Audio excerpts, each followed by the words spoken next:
Let me just start off by saying that first impressions actually matter. I remember in school one showing up for my first day of the year and I had a tiny little coffee stain on my white t-shirt, and from then on for the entirety of the year I was known as Coffee Stain. That was just my nickname. Sometimes it would shorten it up to Coffee or just Stain. It was just absolutely horrendous. On a side note, I guess it's better than being known as, like, I don't know, Shit Stain for the rest of the year. I guess it's a better option. I don't know. Just make sure that you look crisp for the first day of anything, whether that's school or work. Otherwise, those nicknames tend to stick with you. But anyways, all jokes aside, let's get serious here for a second. There are quite a few things to talk about, and why not? We'll start off with an MCU action figure. We're looking at the Iron Man Mark 47 from Spider-Man Homecoming. The figure will come with 10 pairs of interchangeable hands, 2 pairs of interchangeable head sculpts, 4 mini repulsors to go along with 6 mini repulsor blast effect pieces, a mini repulsor deployer,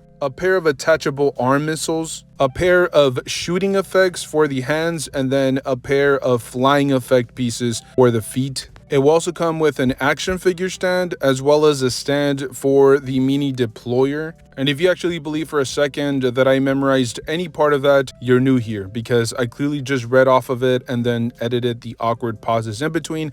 But regardless, this figure looks really well done. I mean, 3-0 has done a number of different Iron Man suits at this point. I'm assuming a lot of it is retooling. They reuse a lot of limbs, a lot of different pieces. The effect pieces, I think, have all been reused across almost every single Iron Man release that they've ever done.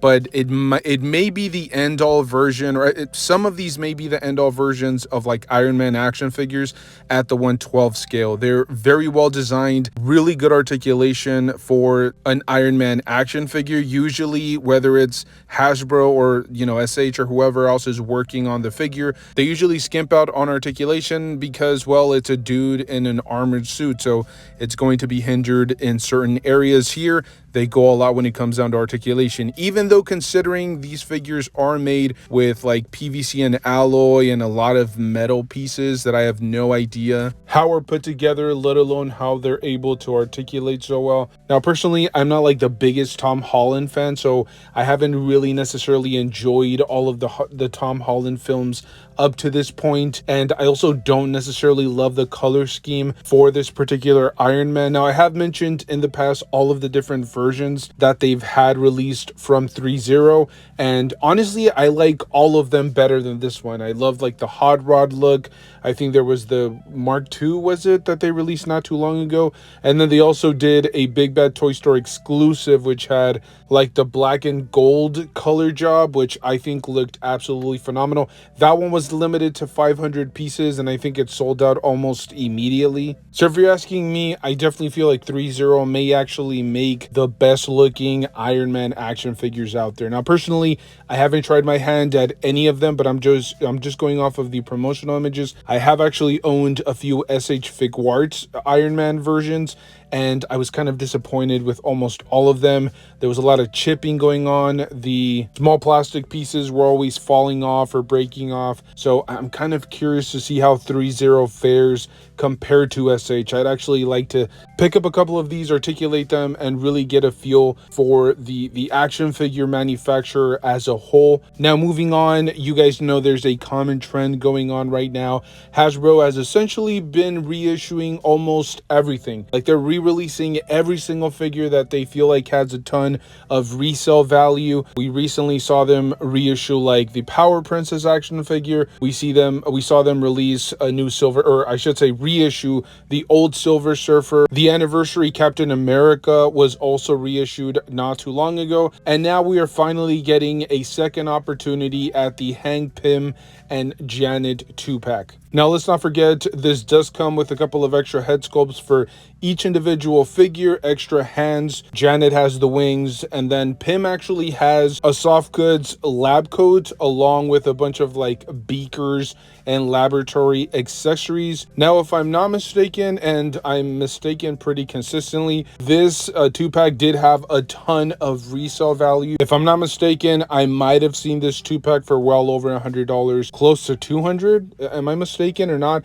I do remember actually seeing it in one of my videos where I talked about like some of the most expensive Marvel Legends out there, and I think that was on the list somewhere. So yeah, I've clearly seen it resell for at least a couple of Benjis somewhere. So it's nice that Hasbro's going back and reissuing some of these. Now, that's definitely not always the case. I've gone like through every single reissue and I've given my personal 2 cents on it, because I don't always feel like it's a good thing. Sometimes if they're reissuing or re-releasing a figure just for the sake of reissuing something that is still readily available at about retail, I do have problems with that. It does feel like they're double dipping, and there's just no need for it. And in other cases, if they're reissuing or re-releasing a figure that is at this point ancient, I definitely don't feel like that's a good look for Hasbro. I mentioned how they reissued the Captain Rex and the Fox figure, which are, by the way, on really outdated body molds, and I think those figures are probably at this point like 5 to 6 years old at least. They could have easily just given us the exact same figures on the 2023 body mold, but instead they reissued the exact same figure, and then only like a few months later, like maybe a year later, they decided to actually give us a Captain Rex on the 2023 body mold for the Ahsoka live action show. So it made no sense. It felt like they were double dipping, or at this point I guess they were triple dipping, because they initially released the figure, reissued it, and then they gave us an updated version of a figure that they had just previously reissued. So it didn't make any sense. Well, I should say hindsight is 2020. If we knew the new Ahsoka live action Captain Rex was right around the corner, we probably wouldn't have, shelled out the $30 for the OG Captain Rex. But with this particular 2-pack, I actually am pretty happy for collectors that desperately need this in their display. A lot of people do consider each of these figures to be like the end-all versions of each character for sure. I think it's definitely going to be a ton of fun speculating on what Hasbro could potentially reissue within the next year or so, because they seem to be pretty intent on just reissuing anything that has value on the secondary market. So it's going to be really fun trying to guess what the next figure is. I mean, they could essentially, for example, reissue the entire retro carded animated series. We already got JJJ, Kingpin, the Sandman figure was recently reissued. Could we get that retro carded symbiote Spider-Man? What about the retro carded classic Spider-Man from the animated series? Even Gwen Stacy, I think, has garnered quite a bit of value on eBay and Amazon. Let's not forget they did just reissue the Green Goblin a few months ago as well. What about a Gamerverse PlayStation 4 Spider-Man, which I think originally was a GameStop exclusive?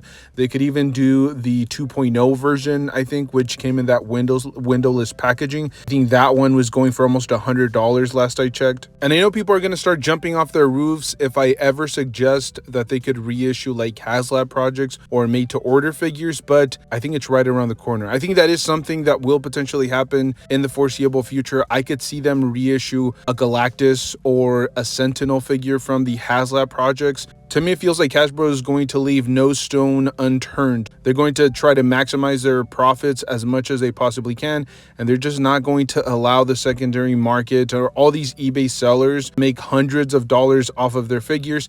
It just doesn't make any sense. So I could potentially see them going in there reissuing like stripped down versions of all of the HasLab projects. I mean, we know that they kind of reissued the Dragon Man action figure, which was only a made to order Marvel Legend. There weren't supposed to be extras made available, and I believe they're already planning to have the X-Men 97 Sentinel available, even though same thing, those were only supposed to be made available through the pre-order window. I could see them even going back and starting to reissue all of those OG like Netflix action figures, whether it was like Luke Cage or the OG Daredevil or the Punisher action figure. I know the articulation scheme and essentially everything about the figure is completely outdated, but we have seen them going back and reissuing like really old figures that are completely outdated, and apparently people don't really have a problem with it. I personally would love to see more of like their bigger sets, the Guardians of the Galaxy set, for example.